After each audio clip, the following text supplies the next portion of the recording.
Hey, Danny here. Hey, welcome to my garage. Well, I work on this 08 Dodge Nitro, and you can see it's got no window sprayers. Well, I found that AutoZone or Advance have got these aftermarket sprayers. They got these little screws in them. So, where this one here has got a little push lock to lock it in. Eventually it's going to break.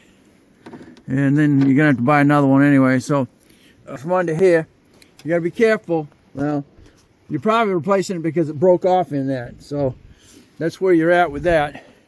Stay tuned here.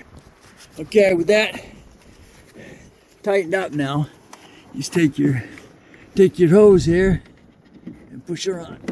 All right, that's done. Now I got to do the other one because the other one's absolutely gone, and that's basically no good. The other one dropped down in there. I can see it. I don't know if I can reach it. All right, I got it. All right, so the other one over here, gonna do the exact same thing. Again, it may break off in there, so you'll have to be careful trying to get the that piece out of there. But there we are. They're both in there. Good to go. And she got any in here? Not really. All right, we got to fill some of that up. Stand to.